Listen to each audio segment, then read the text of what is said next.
April 13th, 2022. Hope everyone's well.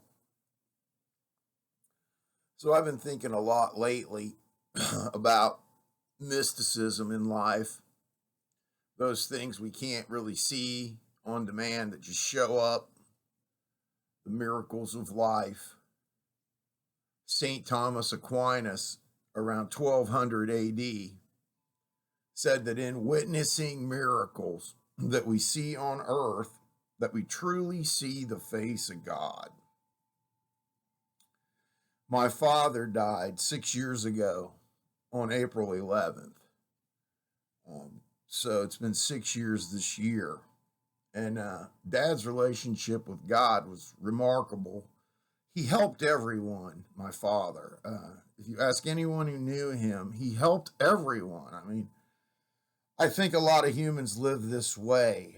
Dad was not the only one, obviously, but boy, he was always busy. He was always doing something, just like all of us, but he cared about people first. He cared about well-being. He cared about government and politics to a degree, economically anyway. We always thought we should have people in office who protect our money, not steal it. But I found that, about 2 weeks before the anniversary of Dad's death, about 2 weeks ago, I woke up one morning on a Sunday, fitting, and, I had this feeling of death like I get. And sometimes that means somebody's going to die or does. And other times it's just something remote that I never connect or I do. A big part of this is observation in the world you can't see physically all the time. As they say, you got to have faith. It takes a leap of faith to get to God because you really can't prove it. And as Kierkegaard would tell us, the scriptures are good, but there's no real proof of anything in the scriptures. There's nothing to back it up. You got to have faith. And it's the same thing. And when my father died 6 years ago, I saw his soul leave his body. Yeah. Many of you close to me know this. And I'm very spiritual. I'm very philosophical. Interested in metaphysics, the phenomenology of our soul, of our spirit, what makes us whole, if you will. But as far as organized religion, I haven't been involved since I was a teenager, just because I'm an independent. And but the day it happened, my father had an aneurysm, and the way it happened was he just had all this trouble. Eventually, he passed, and I was standing on the 16th floor of Miami Valley Hospital downtown with my fraternity brother and good friend, Tom Miller. Dr. Miller was with me, and I was standing by Dad on his right side, and Tom was standing down by his feet, and we're standing there, and everyone else had left the room, and I looked at Tom, and I said, well, he's gone now. And right then, this orange and blue light, like a column, just rose up out of Dad's left side, just above like his belt line. And it was like this plasma orange-blue column, and it just came up and flew out the window, and the sky was dark. It was thunderstorming horribly that day, about 2:30 in the afternoon. And the sky was black, so this illuminated it. And when it went out the side of the building, it just left and right and left and right, left and right. And then just straight up into the sky at a 45-degree angle. If you don't believe me, I'm sorry for you, because it's true. God's real. The afterlife is real. You're immortal now. Pay attention.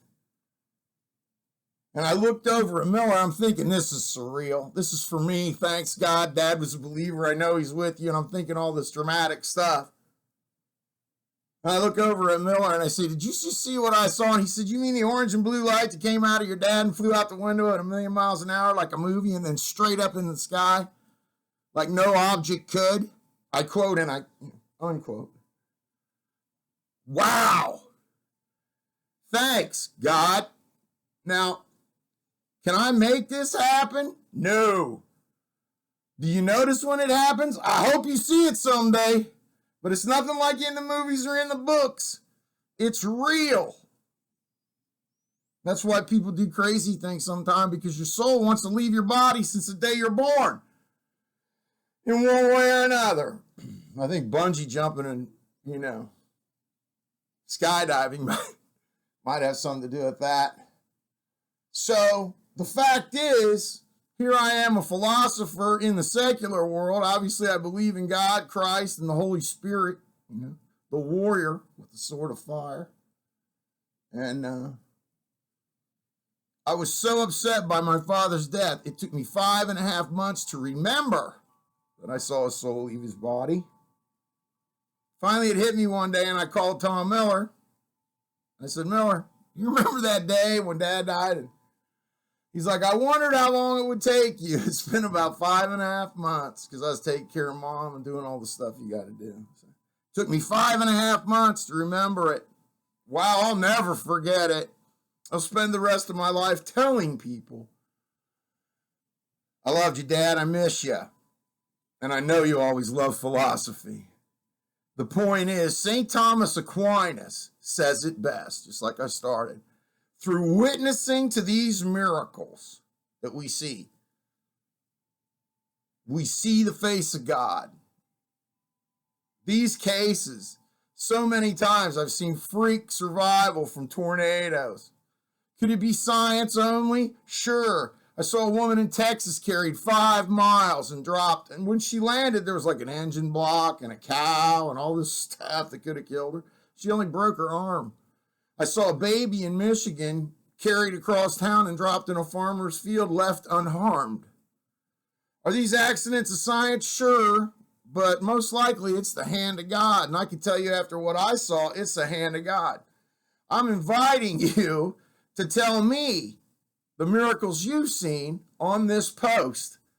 I know you've seen them, and everybody would see more if they would concentrate on the sublime and spend some time meditating towards your existence on earth, under nature, with respect to God, realizing the chaos in nature owns us.